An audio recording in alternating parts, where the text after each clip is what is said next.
Et bienvenue, trailers, trailers, runneuses, runners, dans ce nouvel épisode du 5 km à l'Ultra Trail, podcast qui partage des conseils pour que vous puissiez courir et atteindre vos objectifs personnels dans la course à pied.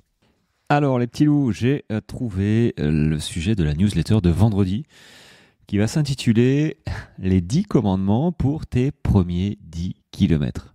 Bon, je rassure ceux qui sont plus que 10 km, qui sont à 21, 42, trail court, trail long. Je ferai aussi, pareil, les 10 commandements pour ton premier 100 km. Pas de souci, mais on va commencer par les premiers 10 km qui sont les plus importants. C'est les plus importants parce que c'est les plus galères. Parce que tout est nouveau quand on court ses premiers kilomètres et rapidement on a cette course des 10 km. Alors, ok, parfois il y a la barrière des 5 km suivant son niveau, quand on est obligé de marcher, d'alterner marche et course au début, parce que tout le monde ne commence pas au même niveau. Mais voilà, donc ça demande plus de temps pour arriver aux premiers 10 km. Mais dans tous les cas, ça va être un objectif assez vite. Je pense que tout le monde est passé par cette course des premiers 10 km à faire, la course des 10 km, où tout le monde est parti trop vite. Du coup, voilà, j'ai pensé aux 10 commandements pour réussir, oui, pour éviter surtout les erreurs.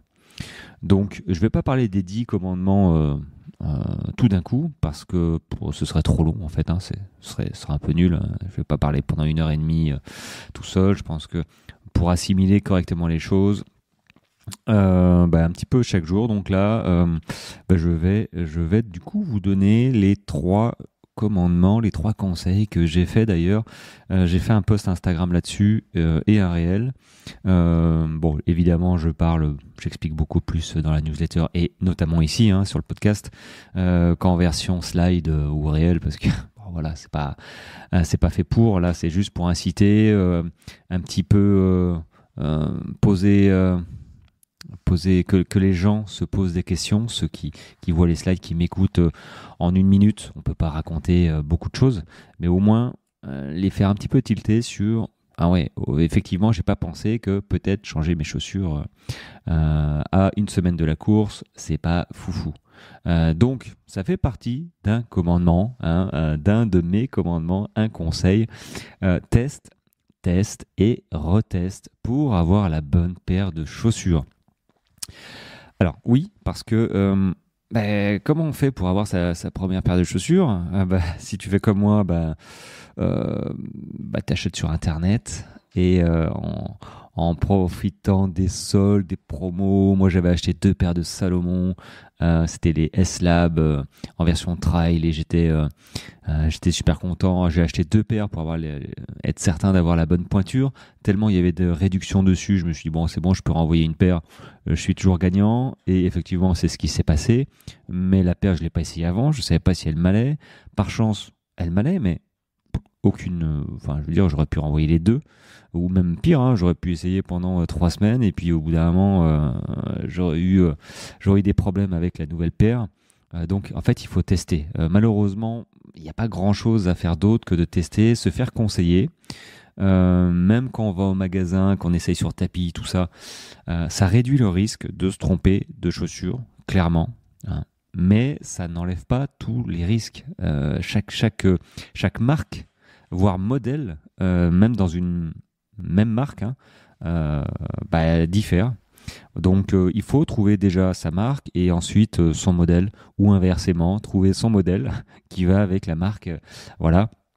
Donc il faut choisir sa bonne paire. Et si, normalement, au bout d'un moment, tu trouves ta paire. Moi, je sais que sur route, c'était les Clifton Oka. Clifton, grosses chaussures maximalistes, mais hyper légères, c'est ça qui était fou. Enfin, c'est ça qui est fou avec Oka notamment, mais après les autres là, ils ont un peu copié, mais j'avais adoré moi la semelle un peu incurvée sur l'avant, je basculais en avant, j'avais les grosses semelles, mais ça me dérangeait pas. C'est un bon compromis entre dynamisme et amorti. C'est plus amorti que dynamique, mais t'es pas non plus. Ça écrase pas non plus. Maintenant, avec ce type de chaussures, les Clifton, tu vas pas performer forcément, alors sur un 10 km, mais performer. Chacun place la performance où il veut. Moi, ça m'a pas empêché de faire 38-30 à mon dernier 10 km il y a quelques années.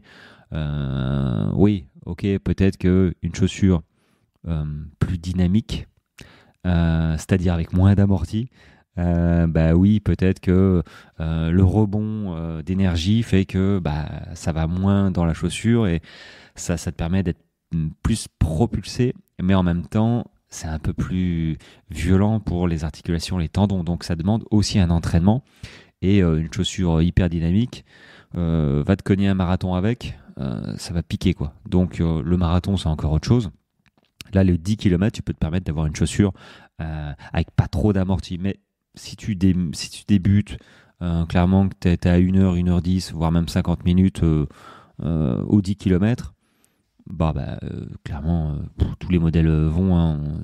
Tu vas pas voir la différence, je pense, véritablement. Et en plus, tu vas risquer peut-être de te blesser. Donc, il faut trouver une chaussure confortable pour soi, où on est bien dedans, sans penser, attends, amorti, dynamisme. Pour l'instant, si c'était vraiment tes premiers kilomètres, ta première course, tes premières courses, on s'en cogne même à 21 km. Bon, il faut que tu sois bien dans ta chaussure.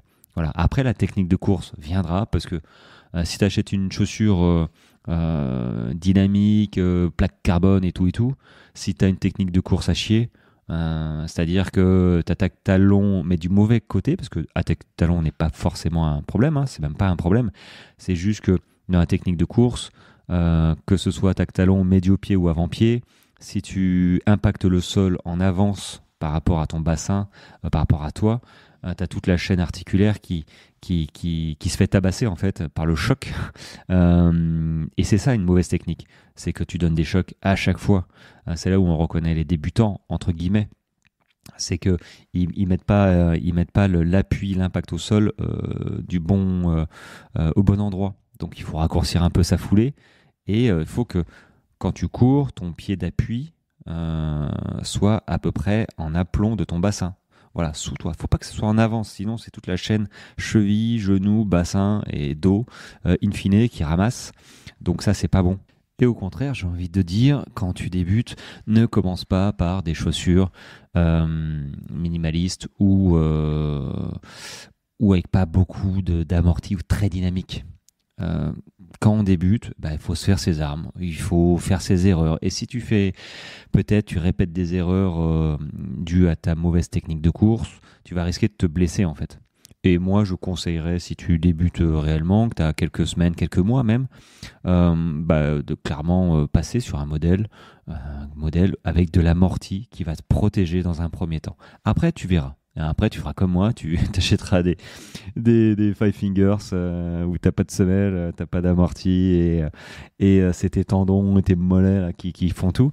T'as le temps de voir. Voilà. Mais au début, prends des modèles déjà avec un petit drop, pas énorme, pas un drop de 12, mais un drop de 8, c'est suffisant.